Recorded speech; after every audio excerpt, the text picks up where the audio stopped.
Today we're looking at exponential growth. Our current world, the paradigm we live in at the moment, depends on something called exponential growth. So something is 1, 1, 1, then 2, 4, 8, 16, 32, and so it grows. And we expect businesses to grow like this with exponential curves that get more and more and more. And the problem with this kind of growth is that it needs constantly new minds, constantly new resources. People are currently complaining that lithium mines are dirty because of lithium batteries, and there are hundreds of billions, probably trillions of batteries already before electric cars came along. And now there's, even more lithium being mined, not just for electric batteries, but not just for electric car batteries, but for all kinds of batteries. And there's more coal being mined. There's more uranium being mined. There's more copper being mined. There's more titanium being mined. There's more mines being opened than ever before in the history of our planet. As we seek to build new cell phones that come out every year, new cars that come out every year, where we don't reuse, we don't recycle. And as I said before in one of the slides, and as we're going to see tomorrow with the learning curve, when you buy a new car, it's got a new light fitting. Why doesn't it have the same light fitting for 20 years?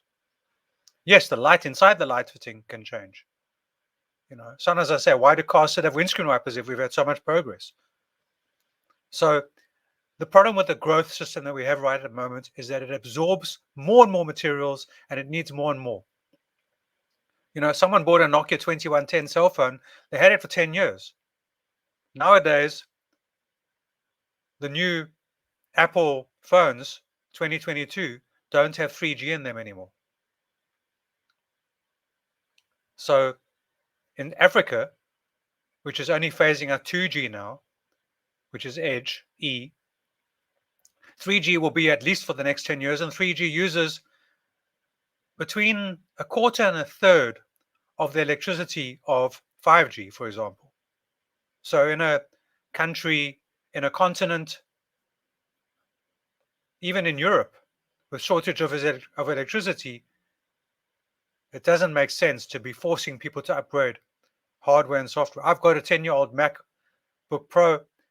Come September, I need to get a newer version because the operating system that this runs will not be supported anymore. But there's nothing wrong with the machine, at least from my point of view.